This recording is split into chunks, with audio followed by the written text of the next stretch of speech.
السلام عليكم ورحمة الله. زول فلاون معكم دبيك الجيريا. السلام عليكم كاع. اليوم ان شاء الله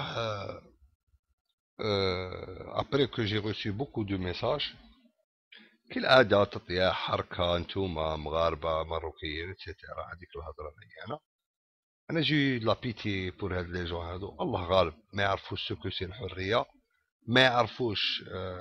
حاسبين حنا رانا اون في ابل الناس باش تخرج تموت. اسكو شفتوا ولا سمعتوا في الجيريا غوف نادوا الناس باش تخرج تموت؟ راكم تسبقوا الاحداث نتوما.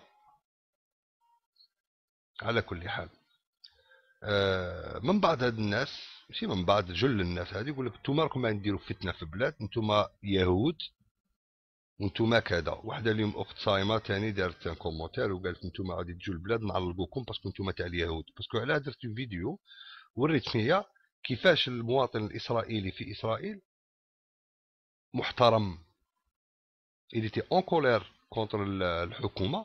خرجوا 40,000 واحد، ودولة إسرائيل تعرفوا الشعب فيها مسلح، يرفد سلاح نورمال كيما في أمريكان. سيرتان اج إلا لو دروا دو بورتي لارم. اسكو شفتوا باللي الشرطة خرجت قمعتهم وقتلتهم وداتهم الحبس وكل شيء؟ علاه هما يستاهلوا الحرية وحنا لا؟ واحد يكتب لي انتو نقتادوا باليهود، تقتدي باليهود.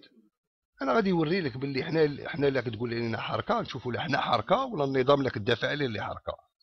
غادي ندير لك لا بريمير فيديو من بعد نعاود نرجع بور فير دوطر بوتيت فيديو تاني نزيد بالوحده، وان شاء الله نحطوها بالدليل. وانا ان شاء الله كي نقول بالدليل يعني نعطيك يعني ماتيريال تبعه، هذا هو الدليل، ماشي نقول بالدليل. الو اللي راه باغي يجبد الدليل باللي حنا رانا ممولين، بسم الله يدير دليل.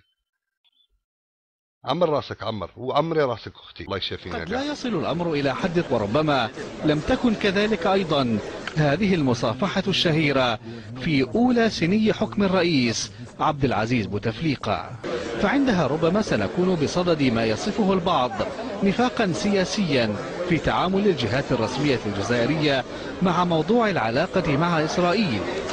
موقف يجد أصحابه شاهدا في هذه الصور التي تظهر جانبا من لقاءات دورية تجمع في إطار حلف شمال الأطلسي كبار قيادات الجيش الجزائري مع نظرائهم الإسرائيليين. قد لا يصل زيد هذه سيدي فيديو مانيش راك تشوفوا فيه الرئيس راس غيور، شفتوه؟ هذا اللي مقابله منا. هذا واش هذا؟ شكون هادو؟ تعرفوا لا توني ميليتير تاعنا علامنا مباين. ايوا صايب هذه واحده كملناها. دونك نزيدو حاجه واحده اخرى. الناس اللي يقول لك انتوما راكم باغي تجيبوا لنا الناطو يدخل للبلاد وكل شيء، الناطو ديجا راه في البلاد، هذه ماكش باغي تفهموها. انا دي فوا على بالك نقعد نخمم اسكو فريمون ما على بالكمش فو لو فات اكسبري ولا غير راكم تعاندوا فينا.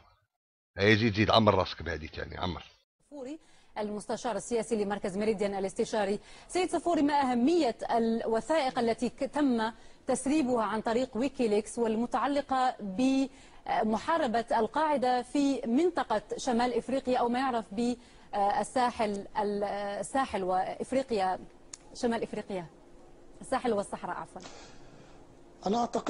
أنا أعتقد المهم بوثائق ويكيليكس أنه يؤكد شائعات موجودة أصلا، يعني الكلام ليس بجديد. هنالك مقالات صدرت في الصحف الأمريكية خلال السنوات السابقة تتحدث عن هذا التعاون وتتحدث عن المساعدات الأمريكية للحكومة الجزائرية في محاربة القاعدة وحتى الحكومة التونسية. وأنا شخصيا سنة 2004 كنت ضمن وفد من جمعية النفع العام في زيارة للقواعد الأمريكية في شهر 6، وشاهدنا الطائرات المراقبة، طائرات التجسس الأمريكية على الحدود التونسية الجزائرية من خلال مركز المراقبة في حاملة الطائرات USS انتربرايز. فأنا لم أفاجأ، يعني سنة 2004 كنت أعرف، والأمريكيين يعني سمحوا لنا أن نشاهد أو نتابع هذه الطائرات على الشاشات في حاملة الطائرات وبدون أي محاولة لإخفائها. فأنا أعتقد بالنسبة للأمريكيين كان معروف هذا الكلام، والصحفيين الأمريكيين كانوا يعرفون بذلك. لكن السلطات الأمريكية وحتى السلطات في هذا الأمور لأسباب داخلية. نعم، السلطات الجزائرية وغيرها الموريتانية والمالية الشمالية وكلها في المنطقة ليس في مصلحتها الكشف عن هكذا أخبار الآن، وقد سربت إن صحت هذه الأخبار. ما مدى الحرج الذي قد تسببه لهذه الدول؟ أنا لا أعرف الوضع الداخلي في هذه الدول. إذا كان هنالك يعني صحافة تستطيع أن تكتب هذا الكلام ويتم مناقشته، أعتقد أنه سيضر. إذا كان هنالك كتم للأفواه وليس هنالك إمكانية للحديث أو الجدال أو الحوار حول هذا الموضوع، أعتقد أن الموضوع سينتهي سريعا، والذين يطلعون على الإعلام الخارجي أعتقد محدودين. نعم، أشكرك جزيل الشكر. يبدو أن الوقت داهمنا. الدكتور خالد صفوري المستشار السياسي لمركز ميريديان الاستشاري، كنت معنا من واشنطن، شكرا جزيلا لك. ما غاديش تقولي سي مونسونج، سينو الكراهنه عدد كبيره كي تتهم دوله هكا كيما هكا تتهمها في التلفزيون ترفع قضيه ياه سا با ايتي لو كا، سكتوا ساعه هادي صافي ريال خاصك دي فيديو.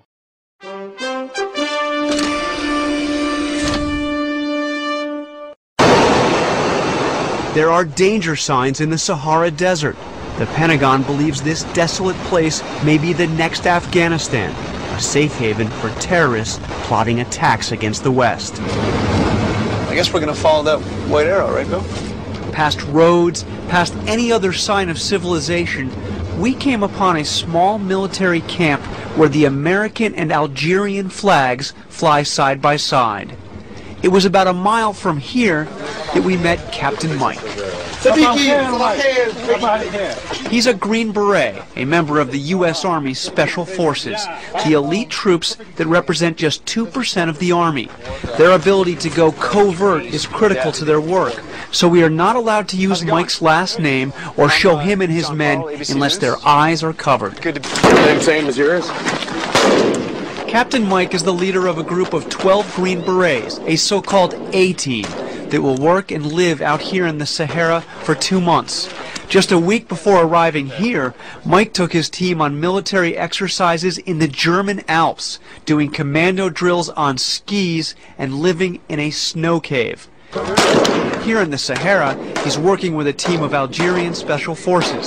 Mike and his team are the first U.S. soldiers to conduct military exercises in Algeria since the end of World War II. Now, they're in the point of showing us their techniques, and then we're going to go ahead and show ours then. Small Special Forces teams like this one are spread out across North Africa to confront what the Pentagon believes is an emerging threat. The mission to train local militaries to deal with it. Push that, and then you're ready. Algeria's Desert Commandos are already among North Africa's most well-trained troops, and they have real experience. For the last decade, they've been fighting an insurgency here in Algeria. Out here, they show off some acrobatic desert drills and want to see if the Americans can do the same. He's going to walk with him and do it? Okay, so he needs a Kalashnikov then. Doing a flip with a fully loaded AK-47 isn't exactly typical work for the Americans. But he manages. The U.S. is also sharing some American technology, showing the Algerians the Raven.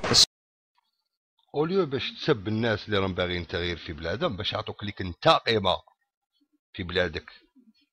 اللي ما عندكش قيمه يا اللي راك رخيص، حنا رانا باغيين نرجعوك تكون عندك قيمه باش ما تقعدش رخيص. باسكو الترخاص ماشي مليح صاحبي، انت كي راك رخيص كيما هكا ماشي غايه. حنا باغيين نديرو لك العزه والكرامه. سمعت؟ يقول لك ليبيا الثوره فاشله ومانيش عارف شواله وباعي ليبيا سيدي 30% من البترول تاعها لفرنسا ولا اللوطو. على اموا شوف هما حروا بلادهم وثمن هذاك الشيء عطاو 30% من البترول تاعهم. ماشي كيما نتايا، نتا رخيص، نتا عطيتهم اكثر من 30% بلا ما تدي الحريه تاعك. شوف التجاره كي دايره درتها هنا تشا بيان نيغوسي. حنا الجزائريين عندنا النيف. برافو عليك اخويا، دخلوها لك بيان في راسك حتى اللي فريمون مرت. يا اون مالادي في الجزائر، شعب الرب العزيز، سي با نورمال، سي با نورمال. وصلنا رانا بعاد، اون كروند بارتي ما مش عارفين شكاين، راهم عايشين في اوهام. ils ont réussi النظام فريمون شابو. شوف مليح لا فيديو هذه باش تعرف بلي مانيش نكذب عليك. لي ليبيا اون سيدي 30%، حنا اون سيدي قريب 70%. الجيري ما عندها والو، كلشي راه مبيوع. تفرج. Nous sommes témoins d'une étonnante transformation. Nous nous trouvons à Ouroud, le gisement pétrolifère le plus important du sud de l'Algérie et actuel fleuron de la collaboration de FEPSA avec l'entreprise nationale algérienne Sonatrach.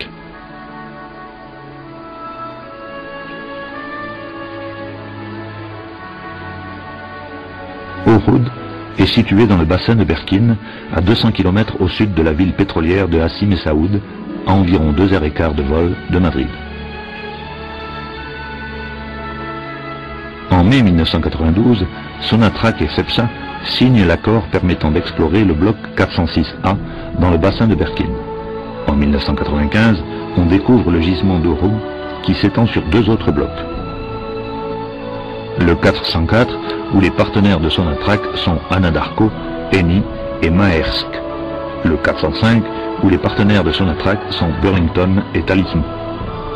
En 1997, toutes les compagnies signent un accord permettant l'exploitation conjointe de cet immense champ pétrolier.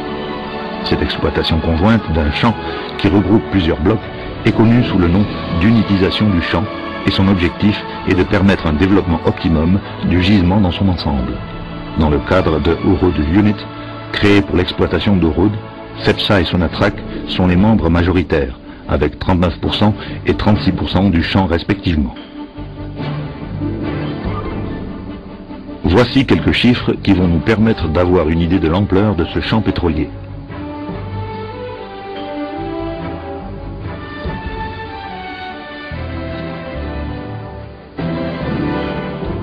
Le brut caractéristique d'Ouroud est un brut léger de 42 degrés à pi avec une faible teneur en soufre, inférieure à... Et après 97, bien sûr, il y a eu d'autres contrats. Donc le 92, شفتوا في 92 ça veut dire rien. على حبس في البروسيسوس ديمقراطيك في سو مانيش عارف شواله، قال لك لا غادي يديروا لنا الارهاب.